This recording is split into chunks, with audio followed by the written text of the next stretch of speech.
안녕하십니까. 호주 컨설팅 대표 브라이언 최성규입니다. 네이버 카페를 통해서 저희를 인지하고 계신 분들은 아마 저를 호토바기로도 인지를 많이 하고 계실 거예요. 제가 오늘 한 10분, 15분 정도 촬영할 동영상은 과거에 저희가 호주 유학 구移民에 대한 팁을 동영상으로 올려뒀었는데 그게 이제 시간이 좀 지나다 보니까 많이 업데이트된 내용이 있어서 오늘 다시 이렇게 촬영하게 됐는데요. 보통 제가 1년에 한 4번 정도 서울에 나와서 유학 구移民세미나를 하게 되는데 지난주에 세미나를 마쳤고요. 세미나는 저희 사무실 장소가 좀 협소하다 보니까 모든 사람이 다 참여할 수가 없어서 보통 저희가 동영상을 올려두면 그걸 보시고 이제 좀 더 구체적인 문의도 이렇게 하고 하시더라고요. 그래서 오늘 제가 동영상을 이렇게 다시 업데이트된 내용으로 촬영을 하게 됐고요. 유학 후 이민이라고 하는 것은 말 그대로 대부분의 한국 분들이 이제는 한국에서 어떤 학력, 경력 조건으로 호주 이민을 바로 하실 수 있는 경우는 거의 없으세요.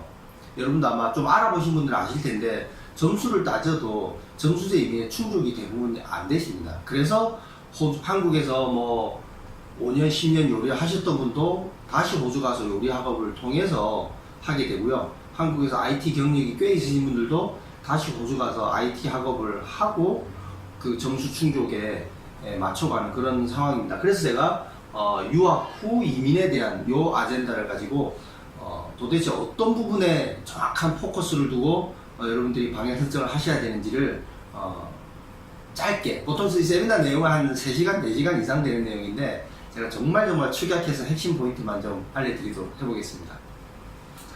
자, 먼저 이건 제가 한 10여 년 넘게 제가 이 일을 하면서 제 나름대로 판단해 보니까 호주 이민법은 생물처럼 계속 움직이고 변화된다는 거 여러분들 잘 아실 거예요. 근데 어떤 변화가 오더라도 이 원칙에는 변함이 없었습니다. 가장 핵심 포인트가 전공 선택, 지역 선택, 학교 선택. 이게 순서가 바뀌면 안 됩니다. 가끔은 저희 학생들 중에는 제가 브리스번에 있는 QUT로 간호학을 공부하러 가려고 합니다. 그러면 왜 QUT를 정하셨나요? 라고 하면 친구가 그 학교를 추천해 줬다라든지 친구가 브리스번에서 공부하고 있기 때문에 간다든지 혹은 아델레이드에 있는 뭐 플린더스 대학에서 제가 IT를 전공하려고 합니다. 뭐 이렇게 접근을 하세요. 근데 두 대학교 다 우수한 대학교인데요. 이게 한국의 서울대학교는 모든 대학을 떠나서 한국에서는 가장 우수한 대학교, 이렇게 이분법으로 나누시면 안 돼요. 그 사람의 학력, 경력, 나이, 학업 능력, 영어 능력, 예상되는 점수, 차후 취업 이민으로 갈 건지 점수제 이민으로 갈 건지에 따라서 학교는 달라져야 되거든요. 그래서 여러분들이 어떤 경우에도 학교 선택을 우선해서 정하시면 안 돼요. 반드시 전공 선택을 먼저 철저하게 분석해서 하신 다음에 그 다음에 지역 선택, 학교 선택, 순서가 절대 바뀌면 안 됩니다. 자, 그럼 먼저 전공 선택에 대해서 어떤 기준을 가지고 해야 되는지를 보겠습니다. 제가 유학 구移民이 아젠다를 가지고 지난 10년 넘게 일을 해오면서 가장 많은 학생들이 저에게 물어보시는 3가지 질문이 이겁니다. 전공별 연봉은 얼마나 받을 수 있나요? 어느 전공이 졸업 후 취업이 오류가 좀 났네요. 어느 전공이 졸업 후 전망이 좋은가요? 졸업 후 직업을 쉽게 구할 수 있나요? 이 질문을 가장 많이 하시게 되거든요. 근데 사실 이러한 질문들은 호주에서 유학 후 이민을 염두에 두시는 분한테는 큰 의미가 없습니다. 왜냐하면 이 두 사회가 너무 다른 사회거든요. 이 질문은 물론 한국에서 취업을 할 때는 아주 중요한 요소가 되겠죠. 한국의 고등학생들이나 대학을 가려고 하는 학생들한테 아주 중요한 질문이 되는데, 만약에 이 질문이 호주에서도 그대로 적용이 된다 그러면 한국 사회처럼, 그러면 호주 학생들도, 호주 고3들도 대학을 갈 때 연봉이 높은 전공이 뭔지, 전망이 좋은 전공이 뭔지, 쉽게 취업이 될 수 있는 전공이 뭔지 이렇게 따지겠지만, 사실은 여러분들 뭐 교민분들이나 호주에 좀 오래 사신 지인분들 있으면 물어보시면 아실 겁니다. 전혀 그렇게 따지지 않는다는 건 아닌데 한국 사회랑 비교한다 그러면 적어도 호주 고3들은 대부분 정말 내가 좋아하는 전공을 찾아서 대학을 진학하게 되거든요. 그래서 유학 후 이민, 즉 앞으로 호주 사회에 살아갈 걸 염두에 두신다 그러면 여러분들도 그 사회가 보는 어떤 뷰 포인트 입장에서 좀 바라볼 필요가 있습니다. 그래서 이 질문에 대해서는 큰 의미를 부여하시는 것은 호주 사회 상황과는 좀 거리감이 있다 이렇게 말씀을 드리고요. 자, 먼저 전공 선택에서 핵심 포인트는 해당 전공 분야로 유학 후에 이민까지 도달할 때 어떤 리스크가 있는지, 이건 사실 여러분들 개개인이 그 세부적인 전공에서 오는 어떤 장벽을 만날 것인지 예측하기는 좀 어려워요. 이건 조금 해당 분야에 좀 오랫동안 캐리어가 있는 그런 전문가들의 도움이 좀 필요한 부분이고요. 두 번째, 2017년 4월 18일 여러분들 이미 인지하고 계시죠? MLT SSL이라고 하는 그 새로운 직종, 그리고 취업비자의 TSS라고 하는 그 새로운 비자 제도가 발표되면서 함께 발표된 내용인데요. 뭐 이 정도는 여러분도 아마 알고 계실 거예요. 그래서 내가 선택한 전공이 MLT SSL에 포함된 전공인지 정도는 충분히 고려를 하실 거고요. 물론 MLT SSL에 포함되지 않은 전공이라고 해서 점수제 이민의 길이 없는 건 아닙니다. 그러나 훨씬 더 이제 좀 그 가능성의 폭은 좀 좁다 이렇게 봐야 되겠죠. 이 세 번째 이슈가 아주 중요한 겁니다. 각 그 전공 분야별로 요구하는 영어 수준이 있거든요. 근데 이제 대부분 제가 학생들을 만나서 얘기해보면 영어는 다 열심히 할 거래요. 열심히 할 거니까 이 점수 계산할 때 이 수준까지 영어가 도달할 겁니다라고 불확실한 그것을 예측을 해놓고 예상 점수를 계산합니다. 그럼 이 불확실한 것이 그대로 리스크로 다가오게 되거든요. 그리고 나중에 가서 자기가 원하던 그 점수가 안 됐을 때는 그럼 모든 게 다 유학 후 이민을 염두에 두신 분한테는, 유학 자체만의 목적이라고는 모르겠는데 유학 후 이민을 염두에 두신 분한테는 아주 돌이킬 수 없는 상황이 초래되게 되죠. 그 외에 뭐 적성이나 경제적인 능력은 당연히 고려를 하시게 될 거고요. 자, 이 세 번째 항을 조금 더 심도 있게 제가 그림으로 조금 만들어 봤는데요. 뭐 이건 제 개인적인 견해가 좀 들어가서 뭐 객관적인 자료라고 할 수는 없지만 호주 현실 상황에 비추어서 뭐 그렇게 터무니없다 이렇게 보진 않으셔도 될 겁니다.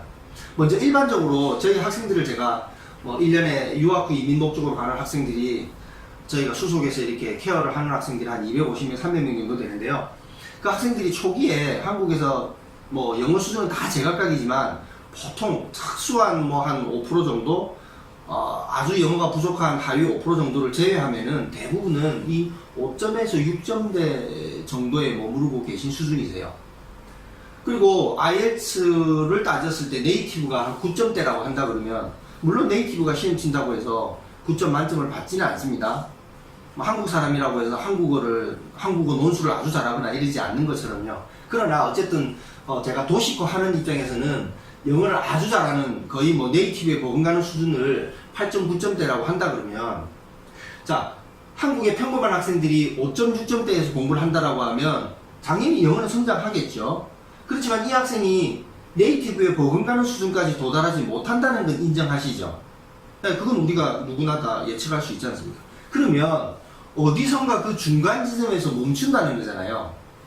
그러면 이제 홍길동이라는 학생이 저를 찾아와서 자신의 지금까지 학업 이야기라든지 과거에 뭐 토익, 토플 공부했던 거라든지 이런 것들을 좀 얘기를 해주시면 3년, 4년 호주에서 공부한 이후에 영어 점수가 몇 점 나올지를 제가 정확하게 맞추기는 어려워요. 그렇지만 그 학생이 적어도 점수제 이민에서는 이 7점이, 이치밴드 7점이 나오냐 안 나오냐에 따라서 가능 여부가 완전히 달라지거든요. 적어도 그 홍길동 학생이 7점이 넘을 것인지 안 넘을 것인지는 어렵지 않게 예측이 됩니다. 그건 이제 지난 경험을 통해서도 충분히 저만큼 이렇게 또 관련 일을 종사하실 분들은 다 동감하는 부분일 거예요. 누구나 다 노력한다고 절대 이 7점이 나오지 않거든요. 그러나 뭐 한국에서 뭐 외고를 나올 정도고 여전히 20대 초중반이다. 그리고 영어의 기본적인 백그라운드 충분히 갖춰져 있는 분들한테는 가능성이 높은 점수인데요. 한국에서 평범하게 고등학교를 졸업하고 영어하고 전혀 상관없는 가정주부로 계셨던 분이 이미 30대 후반 접어들었었는데 뭐 심지어는 토익도 제대로 공부해 본 적 별로 없는 그런 분들이 가서 공부해서 7점이 나올 거라고 예상하고 준비한다. 이건 처음부터 잘못된 계획이죠. 그래서 반드시 자신이 도달할 수 있는 영어 수준을 좀 전문가를 통해서 객관적으로 좀 평가를 받고 계획을 세우셔야 되겠죠. 자, 두 번째 지역 선택. 이 지역 선택의 핵심은 내가 점수제 이민으로 갈 건지 취업 이민으로 갈 건지 이 갈림길을 먼저 판단을 하고 그런 다음에 지역을 선택하셔야 됩니다. 그리고 또 특정 지역의 특정 학과는 아주 리스크한 경우도 또 있습니다. 예를 들면 한국의 그 전문대학에 해당하는 자동차 정비학과로 가겠다는 분들 간혹 계시는데요. 자동차 정비학으로 호주를 가려는 분들이 이 온라인 같은 데를 조금 설치하다 보면 호주가 아델레이드나 멜번 같은 도시가 자동차 공급이 좀 발달되어 있다 해서 그쪽에 가면 훨씬 더 기회가 많겠다라고 이렇게 선택을 하시거든요. 근데 이걸 마치 한국으로 비교하자 그러면요. 한국의 자동차 산업이 제일 발달된 도시를 굳이 꼽으라 그러면 현대자동차가 있는 울산 정도가 되겠죠. 그럼 울산에 자동차 정비사가 많이 필요합니까? 아닙니다. 자동차 정비사가 많이 필요한 곳은 자동차가 많은 곳에 필요한 거죠. 자동차 생산 공장하고 자동차 정비사하고는 크게 상관이 없는 거죠. 그래서 여러분들이 그 호주 현실을 정확하게 인지하고 계신 분들을 통해서 이 지역 선정할 때는 그 학과에 따라서 다 제각각 다르거든요. 그래서 그런 것들을 잘 또 고려를 하셔야 되겠죠. 자, 그리고 마지막이 이제 학교 선택인데, 이 학교 선택은 좀 간단하게 말씀드리면 내가 순수하게 유학에 더 비중을 둔, 이민보다는 유학에 더 비중을 둔 상태라고 하면, 한국이 돌아올 염두를 많이 둔다라고 하면 당연히 호주에서 일부 명문 대학이 있으니까 한국에서 좀 더 인지도가 높은 호주 대학을 선택하시는 게 옳은 선택이겠죠. 그러나 내가 호주에서 졸업을 하고 어떤 형태로든 호주에서 영주권을 받고 호주에서 사회활동을 좀 해보겠다라는 계획이 주다라고 하면 그런 분들한테는 학교 선택이 한국 안에서 호주 대학이 인지도가 높은 그런 명문 학교, 그건 좋은 선택이 아닐 가능성이 높습니다. 대부분 그런 학교들은 시드니, 멜번, 브리스번이고 그런 학교일수록 지역 점수 같은 게 없고 점수제 이윤에서는 절대적으로 불리하거든요. 그리고 또 하나 포인트가 IT를 공부하는데 대도시가 취업이 유리하다? 간호학을 공부하는데 대도시에 병원이 많으니까 취업이 유리하다? 그건 꼭 그렇지 않습니다. 대도시는 간호학을 공부하는 호주 학생도 그만큼 많고요. IT를 전공하는 호주 학생도 그만큼 많습니다. 절대 우리 유학생 신분에서 호주 학생하고 경쟁해서 취업 시장에서 이렇게 되지는 않거든요.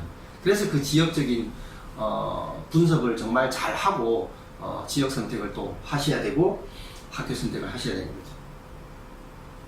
그래서 여러분들이 이제 호주 유학 이민을 하게 되면 크게 이 5가지 범주를 벗어나지 않게 됩니다. 이미 뭐 사업 이민이나 투자 이민은 뭐 가능성이 거의 제로에 가깝다고, 한국의 평범한 분들이라고 하면 가능성이 제로에 가깝다고 보셔야 되니까요. 첫 번째, 두 번째는 취업을 통한 이민이고요. 3, 4, 5번은 점수를 통한 이민입니다. 영국이나 뭐 미국이나 다른 나라들도 점수를 통한 이민들은 다 있어요. 그렇지만 취업을 통한 이민은 다 있어요. 그렇지만 점수를 통한 이민은 호주가 가장 이렇게 체계화 잘 되어 있는 건데, 이거는 다른 타인에게 의존하는 게 아니죠. 내 학력, 경력, 나이, 영어 점수를 따져서 점수 구성이 가능하면 영주권을 신청하는 것이잖아요. 그렇지만 이 취업 이민은 내가 아무리 내 조건을 잘 갖췄다라고 해도 나를 스폰서할 상대방, 즉 고용주가 있어야 되는 거죠. 근데 여기서 이제 좀 복잡한 게, 이 취업 이민은 그 고용주도 심사를 받아서 통과해야 되거든요. 근데 그 고용주가 심사를 받아서 통과하려면 뭐 회사의 파이낸셜 스테이트먼트라든지 뭐 GST 신고 내역, 뱅크 스테이트먼트, 뭐 포지션, 뭐 어빌리티라든지 뭐 이런 각 다양한 서류들이 합당하게 그 기준에 부합해야만 비로소 어떤 외국인에게 취업 스폰서를 신청할 수 있는 자격 조건이 되거든요. 그래서 여러분들이 취업 이민에 접근할 때는 고용주가 어떤 조건을 충족해야 나를 스폰서할 수 있는지 정도는 취업 이민을 도전하기 전에 어느 정도는 파악을 하고 계셔야 차후 학업하고 이제 어떤 예상되는 고용주가 나를 고용하고자 하는 의사가 있는 고용주랑 얘기를 할 수가 있는 거죠. 이거를 조금 이제 먼저 점수제 이민에서 조금 더 도식화해서 얘기하면, 어쨌든 할 수만 있다 그러면 점수제 이민이 고용주가 심사를 받고 하는 게 아니기 때문에 훨씬 더 리스크가 좀 적다고 볼 수 있죠. 근데 여기서 핵심 포인트는 점수제 이민은 반드시 각 분야별로 기술 심사가 통과된 자에 한해서만 점수 계산을 할 수 있습니다. 그러니까 한국에서 학력, 경력 가지고 기술 심사가 통과 안 되니 점수 계산이 안 되니까 결국 호주에 가서 관련 분야 학업을 하고 이 기술 심사를 통과하려고 하는 것이죠. 근데 이제 여기에서 점수제 이민은 크게 2가지로 나눠집니다. MLT SS를 보면 한국의 전문대학에 해당하는 직종이 있고요. 그 다음에 다음 페이지에 나오는 학사 이상 그 프로페셔널 직종, 전문직에 해당하는 직종으로 이렇게 나눠지는데 이 한국의 전문대학에 해당하는 그 2년 과정의 현장 기술직들은 대부분 TRA라고 하는 기관에서 기술 심사를 합니다. 그 사람이 요리사로서 합당한 능력이 있는지 혹은 뭐 용접 기술자로 합당한 능력이 있는지를 어떤 기준에 의해서 심사를 하는데 그 기준이 2년 학업으로 끝나는 것이 아니라 2년 학업 이후에 졸업생 비자를 받고 그 기간 동안에 1725시간의 1년 경력을 쌓았을 때 비로소 기술심사가 통과되고 점수 계산으로 넘어가는 겁니다. 그럼 여기서 여러분들이 이 전문대학에 해당하는 2년 기술 직종을 고려할 때 뭘 포인트로 보셔야 되냐면요. 바로 이 360시간 유급 경력입니다. 왜냐하면 학생 비자는 학업이 끝나면 끝나요. 학생 비자는 학업 이후로 뭐 한 2달 정도 여유밖에 없거든요. 그 사이에 내가 1년 경력을 쌓을 수는 없잖아요. 그래서 반드시 졸업생 임시 비자를 받아야 되는데 졸업생 비자를 받기 위한 3가지 필수 조건이 학업을 마쳤다라고 하는 completion letter, 그 다음에 IELTS 6.0, 그리고 마지막이 360시간 유급 경력입니다. 그런데 여기서 잘 보십시오. 자, 요리나 자동차 정비 같은 거를 한다라고 하면 360시간 유급 경력이 그렇게 어렵지는 않습니다. 왜? 학업 2년 하면서 곳곳에 레스토랑하고 카센터가 있잖아요. 그러나 만약에 배관을 한다? 영접을 한다? 그럼 어떤 문제가 생기냐면 자, 학교를 제가 예를 들어서 월, 수, 금을 갑니다. 그럼 저는 이제 목, 금, 뭐 일요일은 빼더라도 목, 금, 토 정도를 일할 수 있습니다. 그러면 이제 어떤 배관 업체나 용접 업체에서 저는 목, 금, 토 일할 수 있습니다. 라고 해서 내가 주어진 시간에 딱 맞춰서 이렇게 유급으로 경력 쌓기는 힘들죠. 더더군다나 영접이나 배관 같은 거 여러분들 워킹홀리데이 경험 있으신 분들 아시죠? 호주에서 보통 일반적으로 생활하면서 뭐 배관회사, 뭐 어디 용접하는 사람들 본 적은 거의 없으실 겁니다. 특히 배관 같은 건 대부분 1인 기업이에요.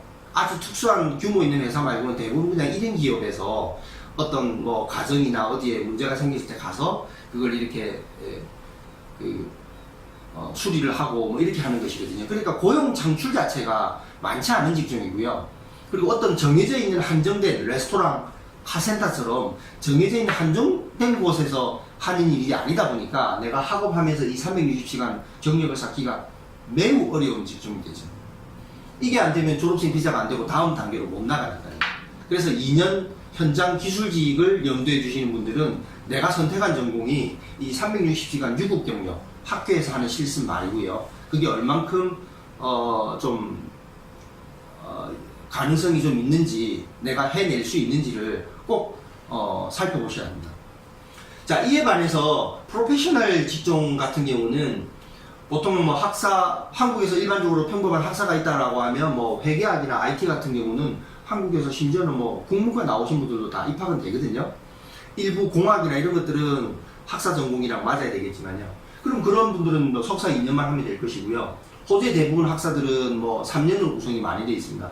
뭐 물론 이제 뭐 의대나 뭐 법대나 이런 건 또 그 이상 공부를 해야 되겠지만요. 건축 같은 것도요.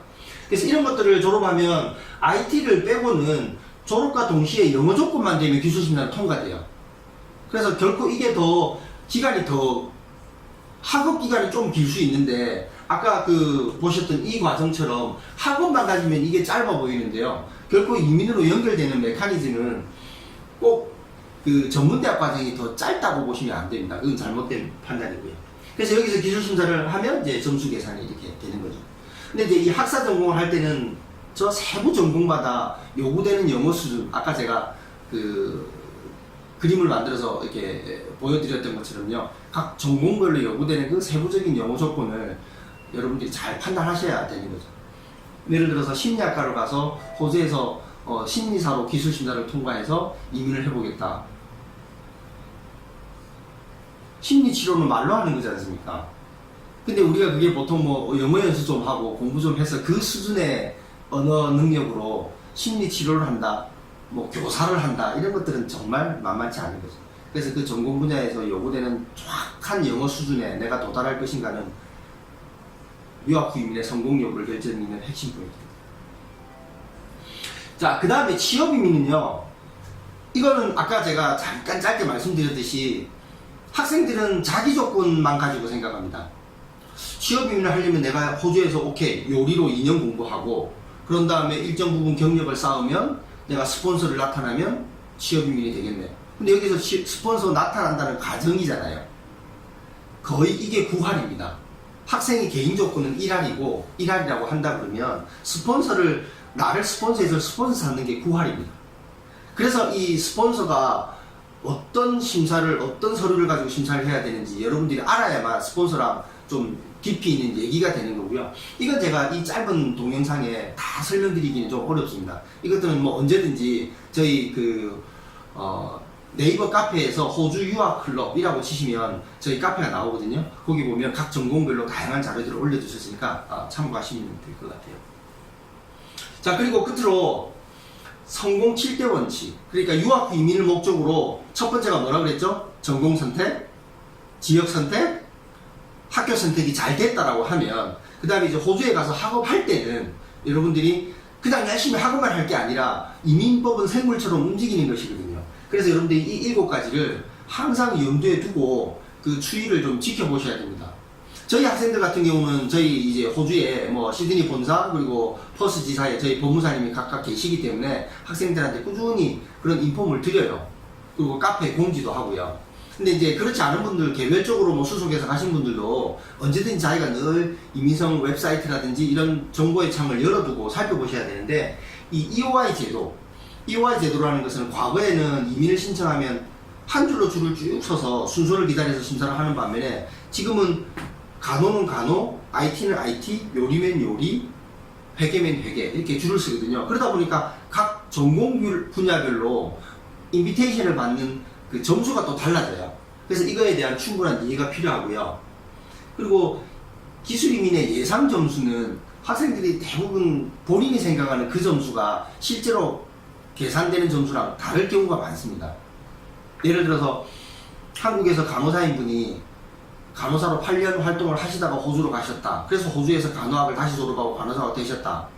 그러면 한국에서 간호 경력은 경력 점수로 인정이 안 됩니다. 여러분들 그 점수표는 다 아시죠? 그 점수표에 보면 경력 점수가 있는데 한국 경력 점수도 있어요. 3년 하면 뭐 5점, 5년 하면 10점 이렇게 있는데 그것들은 호주 정부 기준에서 볼 때 기술 심사에 준하는 자격을 갖춘 이후 경력입니다. 예를 들어 한국에서 IT를 전공하고 IT 경력이 한 8년 되시는 분이 호주에 가서 이제 유학 국민을 한다. 그럼 한국에서 8년 경력이 있으신 거는 경력 점수로 인정이 되냐? 이건 될 수도 있고 안 될 수도 있습니다. 그 세부적인 것들은 지금 다 설명드리기 좀 어려운데요. 그래서 이 예상 점수는 꼭 전문가를 통해서 자기 예상 점수를 평가를 받으셔야 됩니다. 그리고 현실적인 영어 점수를 꼭 반영하셔야 되고요. 그리고 전공에 따라서는 무작정 알바를 하기보다는 무급 인턴을 좀 할 수 있어야 됩니다. 예를 들어서 회계학을 전공하는 학생이 도미노 피자를 배달한 거하고 무급 인턴을 나가는 거하고 졸업한 이후에는 도미노 피자 배달하는 걸 레즈메에 쓸 수는 없지 않습니까?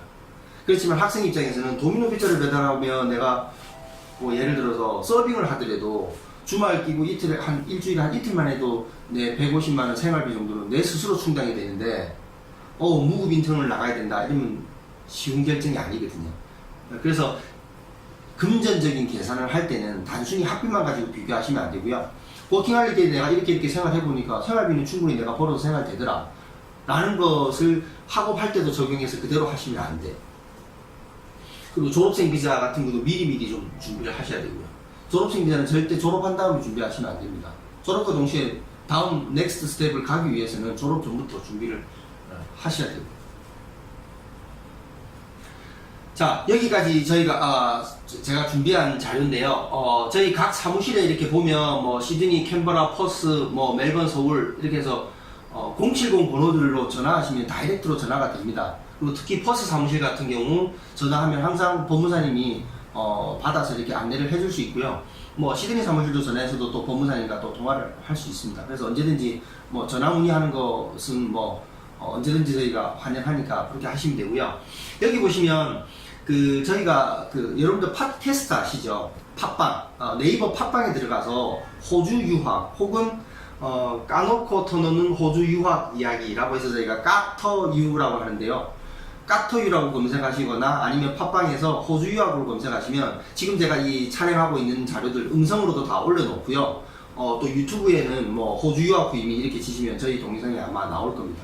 그래서 거기 보면 특히 이 팟빵에 보면 각 전공별로 세분화시켜서 저희가 자료들을 올려놨거든요.